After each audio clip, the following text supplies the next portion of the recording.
तो नमस्कार दोस्तों, आप लोगों के अपने चैनल ऑनलाइन क्लास में स्वागत है। आज मैं रीजनिंग के एक most important chapter data sufficiency लेकर आया हूं, जो कि आज के एग्ज़ाम के अनुसार काफ़ी महत्वपूर्ण चैप्टर माना जा रहा है। क्योंकि अगर देखा जाए तो आज के समय के हर एक एग्ज़ाम में डाटा सफिशिएंसी चैप्टर से एक न एक प्रश्न देखने को मिलते हैं। तो चलिए चलते हम उस चैप्टर की ओर और हम कुछ उस चैप्टर से रिलेटेड कुछ बेसिक बातों के बारे में जानेंगे और देखेंगे कि डाटा सफिशिएंसी क्या है और उसके प्रश्न को किस प्रकार से हल करना है। तो चलिए चलते हैं बोर्ड की ओर। तो यहाँ पे लिखा हुआ है डाटा सफिशिएंसी यानी आंकड़े पर्याप्त। तो इससे को सबसे पहले डाटा सफिशिएंसी यानी आंकड़े पर्याप्त से संबंधित कुछ बेसिक बातों को जानेंगे। तो इसके संबंध में बेसिक बातों को जानने के लिए हम एग्जाम्पल के रूप में एक पुलिस का उदाहरण ले रहे हैं। यानी एग्जाम्पल के रूप में हम एक पुलिस का उदाहरण ले रहे हैं और ये मेरा पुलिस रहा, ये मेरा पुलिस रहा। चूंकि पुलिस का काम ही होता है विवाद में निर्णय लेना, यानी कि इस पुलिस का अभी काम है कि विवादित रहेगा, कोई भी दो व्यक्ति के बीच विवाद रहेगा और ये पुलिस उसके निर्णय को डिसाइड करेगा कि किसके निर्णय सही है और किसके निर्णय गलत है। तो सबसे पहले इस पुलिस के पास दो व्यक्ति को लाया जाता है, जिसमें से एक व्यक्ति ए है और एक व्यक्ति बी है। चूंकि इन दोनों के बीच विवाद है, इसलिए इन दोनों के बातों को ये पुलिस एक एक करके सुनेंगे। इन दोनों के बातों को पुलिस एक एक करके सुनेंगे और दोनों के बातों को सुनने के बाद ये पुलिस डिसाइड करेंगे कि इन दोनों के बातों से कौन सही है कौन गलत है। तो सबसे पहले मान के चलते हैं कि यहाँ ए है, यहाँ बी है। मान के चलते हैं कि इस पुलिस ने सबसे पहले ए को बुलाया। सबसे पहले ए को बुलाया, ए ने अपने बातों को पुलिस के सामने रखा और पुलिस ने इनके बातों को सुनकर इनके बीच जो विवाद थे उससे संबंधित जानकारी प्राप्त कर ली और इसकी अगर हल कर दिया तो हम बोल सकते हैं कि इस विवाद को हल करने के लिए या इस विवाद को समाप्त करने के लिए केवल ए पर्याप्त है। यानी कि केवल ए के बात को सुनकर ही इस पुलिस वाले ने निर्णय दे दिया, यानी केवल ए पर्याप्त है। तो अगर ए के बातों को सुनकर पुलिस ने निर्णय दे देता है तो हम ए को सही मारेंगे और बी को गलत कर देंगे। केस नंबर 1, हो सकता है कि एक बार हो सकता है अगले बार बी को सबसे पहले बुलाया गया हो और बी को सबसे पहले बुलाया गया हो, बी ने भी अपने बात के रखी हो और पुलिस ने बी के बात को सुनकर इस विवाद को समाप्त कर दिया हो, तो हम बी को आंसर मानेंगे, यानी बी को सही मानेंगे और ए को गलत। ठीक इसी प्रकार इसमें और एक केस ऐसा भी बन सकता है कि हो सकता है कि पुलिस वालों ने ए को बुलाया और इसके बात को भी सुना लेकिन कोई निर्णय नहीं लेने सका, फिर बी को भी बुलाया, इसके बातों को सुना और फिर बी के बातों से भी निर्णय नहीं लेने सका। लेकिन उस स्थिति में अगर पुलिस वाले इन दोनों के बातों को एक साथ मिला के अगर निर्णय ले लेता हो तो हम कहेंगे कि ए और बी दोनों पर्याप्त है। ठीक उसी प्रकार हो सकता है कि अगर ए को भी बुलाया गया हो, बी को भी बुलाया गया हो, लेकिन ए के बातों और बी के बातों को सुनने के बाद भी ये पुलिस वालों ने निर्णय नहीं ले सके हो, तो हम बोल सकते हैं कि ए और बी दोनों अपर्याप्त हैं। तो इस प्रकार से हमने देखा कि डाटा सफिशिएंसी आंकड़े पर्याप्त में हमारे पास 4 केस आए। पहला केस था जिसमें ए ने आके कुछ बोला और इस पुलिस वालों ने उसका निर्णय दे दिया। दूसरा केस था कि बी ने कुछ आके बोला और उसका निर्णय पुलिस वालों ने दे दिया। तीसरा केस था कि ए और बी दोनों के बातों को सुनकर इस पुलिस वालों ने निर्णय दिया। तीसरा केस था कि ए और बी के दोनों के बातों को तो सुना, लेकिन फिर भी निर्णय नहीं लेने सका, तो फिर हमने बोला कि ए और बी दोनों अपर्याप्त है। तो इस प्रकार से हम लोगों ने आंकड़े पर्याप्त से संबंधित कुछ बेसिक बातों को देखा, और मुझे उम्मीद है कि आपको इस बातों को समझ में आया होगा। और अगर इस बातों को समझ में आया है तो चलिए चलते हैं हम क्वेश्चन की ओर और देखते हैं कि आज के एग्जाम में डाटा सफिशिएंसी के संबंध में किस प्रकार के प्रश्न आते हैं और हमें उस प्रश्न को कैसे हल करना है। तो चलिए हम बोर्ड की ओर और देखते हैं प्रश्न। तो देखिए, आपके बोर्ड के ऊपर में प्रश्न नजर आ रहे होंगे, और वो प्रश्न में है कि राम अमर के पुत्र है। आपको बोर्ड के ऊपर में प्रश्न दिखाई दे रहा होगा कि राम अमर के पुत्र है, और इसमें क्या है कि 2 स्टेटमेंट आपके पास दिया हुआ होगा। यानी क्वेश्चन आपके पास है कि राम अमर के पुत्र है, और इसमें 2 स्टेटमेंट दिया होगा। स्टेटमेंट नंबर 1 और स्टेटमेंट नंबर 2। इसमें आपके सामने क्वेश्चन में देखिए ऊपर में 2 स्टेटमेंट दिया हुआ होगा, जिसमें से पहला स्टेटमेंट बोल रहा है कि राम और श्याम 2 भाई हैं। फिर उसी स्टेटमेंट में आगे बोल रहा है कि सोहन राम के पुत्र है, और इस प्रकार से दूसरा नंबर स्टेटमेंट बोल रहा है कि राम के दादाजी श्रीमान है, और फिर आगे बोल रहा है अमर श्रीमान के एकमात्र पुत्र है। तो चलिए हम एक एक स्टेटमेंट को देखते हैं कि इन दोनों में से कौन सी ऐसी स्टेटमेंट है जिसके द्वारा हम इनके सवालों का जवाब दे सकते हैं, यानी यह सत्यापन कर सकते हैं कि हाँ वास्तविक में राम अमर के पुत्र है। तो पहला स्टेटमेंट को देखते हैं। पहला स्टेटमेंट में था राम और श्याम 2 भाई है, तो हम यहाँ ड्रॉ कर रहे हैं कि एक राम है और एक श्याम है, 2 भाई है। फिर बोल रहा है सोहन राम के पुत्र है। सोहन जो है, यहाँ श्याम है, सोहन जो है राम के पुत्र है। और जब इसको हम ड्रॉ किए, देखिए जब हम इसको ड्रॉ कर दिए, जब हम इसको ड्रॉ किए तो हम देख रहे हैं कि हमारे प्रश्न में जो पूछा गया है कि राम अमर के पुत्र है, ये पूरे ड्रॉ में अमर की चर्चा कहीं नहीं दिखाई दे रही है। तो जब अमर की चर्चा यहाँ नहीं हो रही हो, तो इससे स्पष्ट रूप से हम कह सकते हैं कि स्टेटमेंट 1 से हम इसका आंसर नहीं दे सकते हैं, क्योंकि इसमें अमर के बारे में किसी भी प्रकार की बात नहीं की गई है।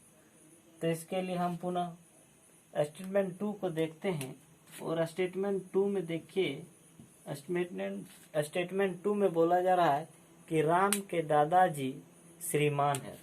तो हम यहाँ बना रहे हैं इसका फिगर कि राम के दादाजी यानी राम के ऊपर उसके पिता होंगे, और फिर उसके ऊपर उसके पिता यहाँ श्रीमान होंगे। फिर आगे बोल रहा है कि अमर श्रीमान के एकमात्र पुत्र है, यानी अमर जो है श्रीमान के एकमात्र पुत्र है। तो जब इस डायग्राम को हमने बनाया तो हमने देखा कि अमर श्रीमान के पुत्र है और राम अमर के पुत्र है, और हमारे प्रश्न सत्यापन करना था कि राम अमर के पुत्र है। इन दोनों स्टेटमेंट में से कौन ऐसे स्टेटमेंट है जिसके द्वारा यह सत्यापित हो रहा हो कि राम अमर के पुत्र है। तो यहाँ देखिए, इस स्टेटमेंट के द्वारा यहाँ सत्यापन हो रहा है कि राम अमर के पुत्र है, यानी स्टेटमेंट 2 सही है। तो इसके लिए हम आंसर देंगे कि केवल स्टेटमेंट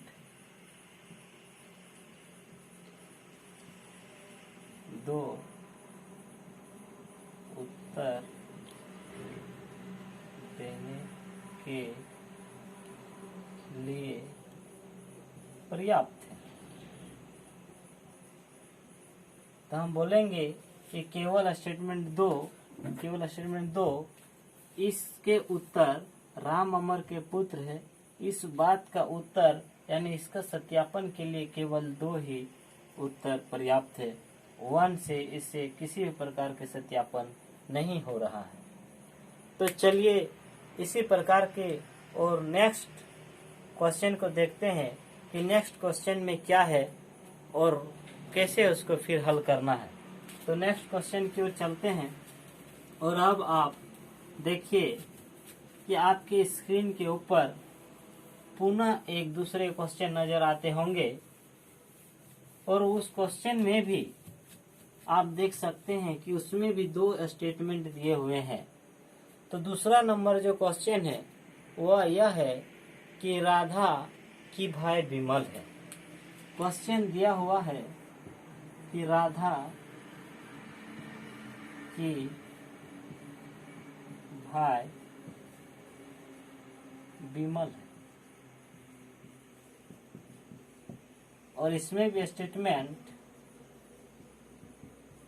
1 और 2 2 स्टेटमेंट दिया हुआ है।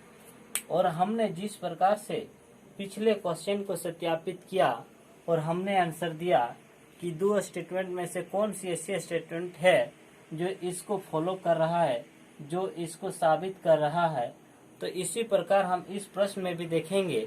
तो देखिए, इसमें सबसे पहला स्टेटमेंट कह रहा है कि गीता राधा की माँ है। सबसे पहला स्टेटमेंट बोल रहा है गीता राधा की माँ है, गीता राधा की माँ है। फिर आगे बोल रहा है कि श्याम की शादी गीता से हुई है, श्याम की शादी गीता से हुई है, यानी श्याम और गीता दोनों पति पत्नी हैं।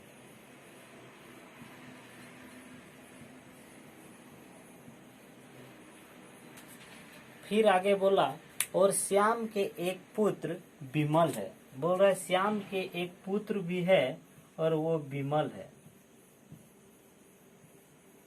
ये पुत्र है।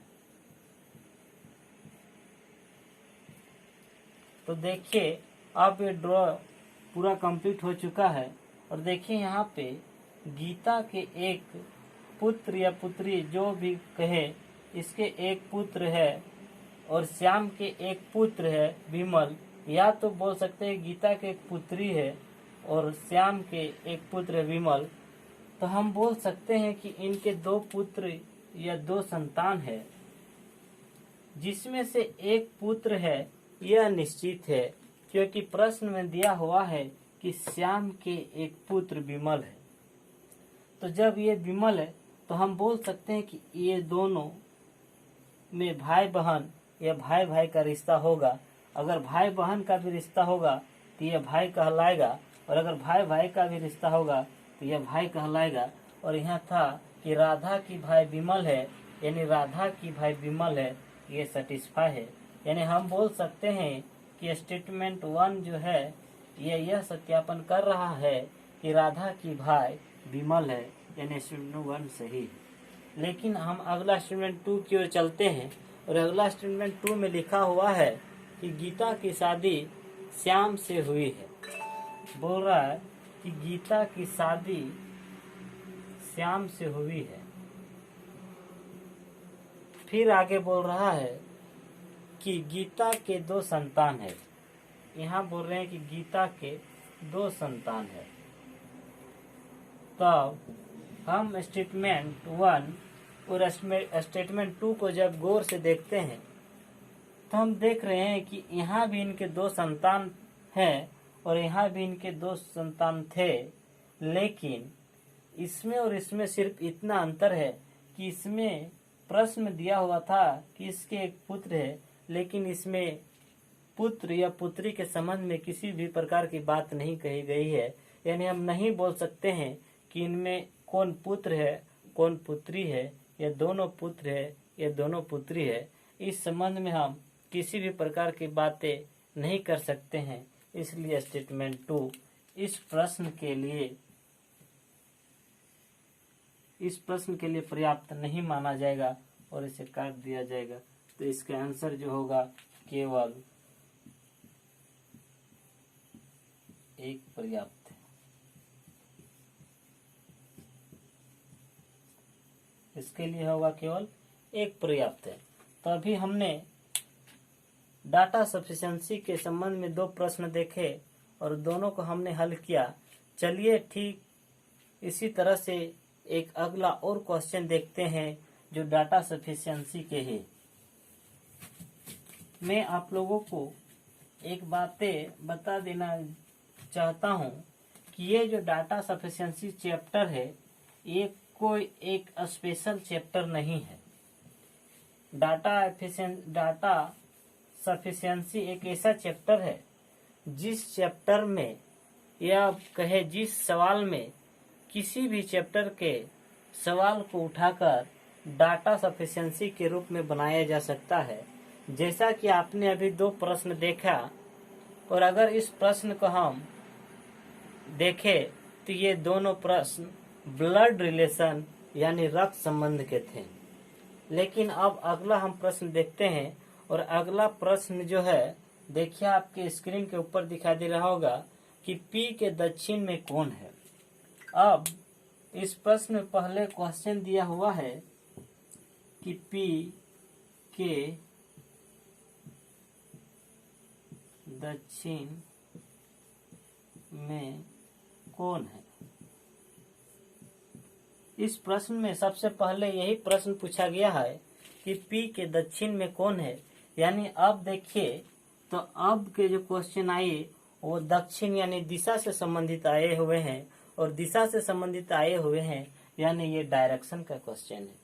तो जब डायरेक्शन का क्वेश्चन बनाते हैं तो डायरेक्शन के क्वेश्चन बनाने से पहले हमको एक चीज जानना जरूरी होता है, और वो चीज होता है कि दिशा के ज्ञान होना जरूरी होता है।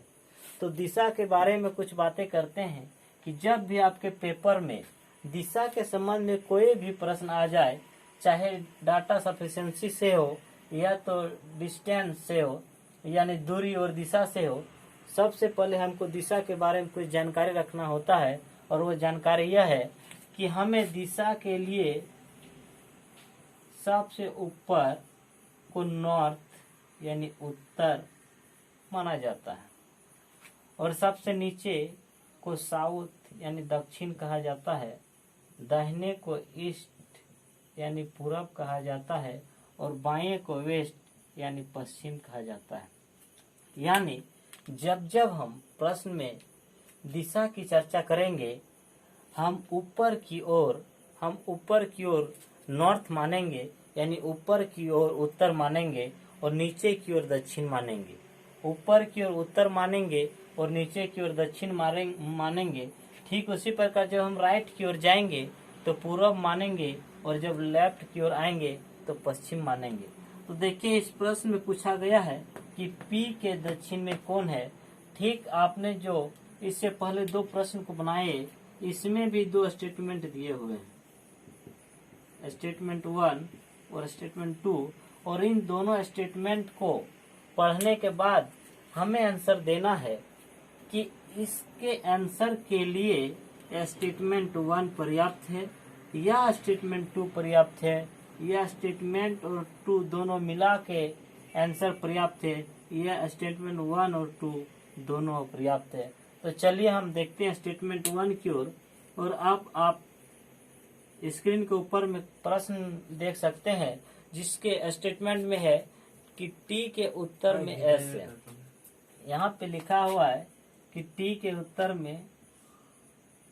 उत्तर में एस है, यानी चूंकि हम जानते हैं कि एस जो है वो हमेशा ऊपर की ओर होता है, और यहाँ पे बोला गया है कि टी के उत्तर में एस है, यानी एस हमेशा टी के ऊपर की ओर होगा, और एस हमेशा टी के उत्तर की ओर यानी ऊपर की ओर होगा। इसके बाद फिर बोल रहा है कि टी के उत्तर में एस है जो आर के पूरब में है। आर के पूरब में यानी अगर हम यहाँ आर रखते हैं तो आर के पूरब इधर होगा और इधर एस है।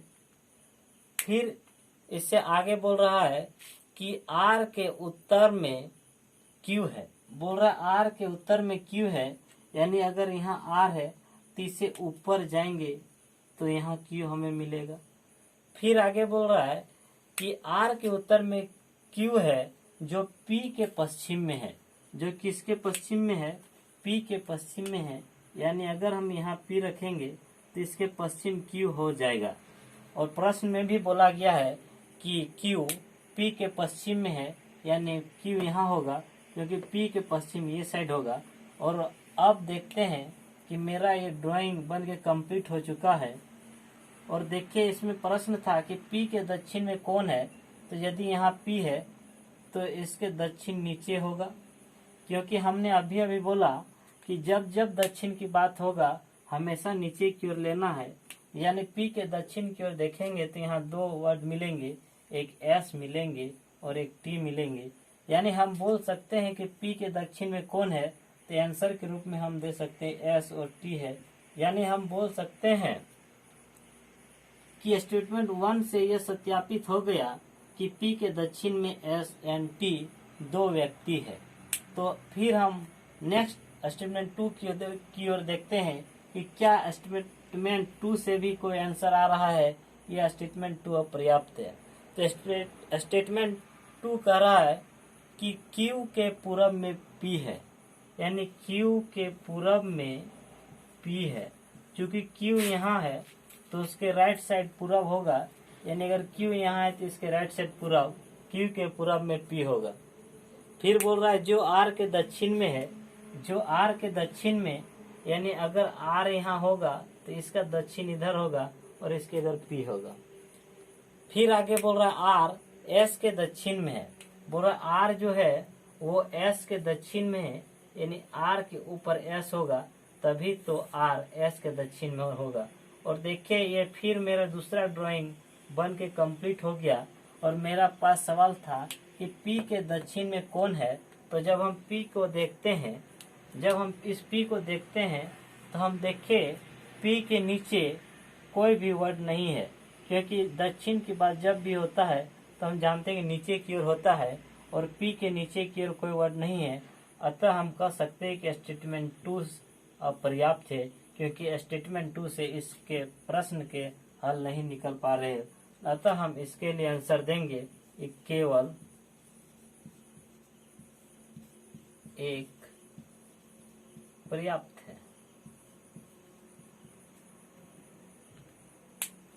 तो आज हमने डाटा सफिशिएंसी यानी आंकड़े पर्याप्त से संबंधित इसके कुछ बेसिक बातों को जाना और इससे संबंधित कुछ प्रश्नों को भी देखा कि एग्जाम में किस प्रकार के प्रश्न होंगे और उसका सॉल्यूशन किस प्रकार से करना है। तो चूंकि आज हमने इसके कुछ बेसिक बातों को भी की और कुछ प्रश्नों का भी हल किया, तो वीडियो काफी लंबी हो गई। इसलिए मैं चाहता हूं कि इससे संबंधित जो भी प्रश्न हो वो मैं अगले वीडियो में उसका विश्लेषण करूं, ताकि ये वीडियो ज़्यादा लंबे न हो सके। तो आज मैं इतना ही करके डाटा सफिशिएंसी को समाप्त करता हूं। फिर मैं अगले क्लास में डाटा सफिशिएंसी से संबंधित कुछ प्रश्नों को लेकर आऊंगा। और मैं आप लोगों से एक बात बोलना चाह रहा हूं कि यदि आप मेरे चैनल में नए हो तो कृपया आप हमारे चैनल को सब्सक्राइब, शेयर एवं बेल के बटन को दबा दीजिएगा ताकि हमारे वीडियो आप तक सबसे पहले पहुंच सके। थैंक यू दोस्तों, जय हिंद।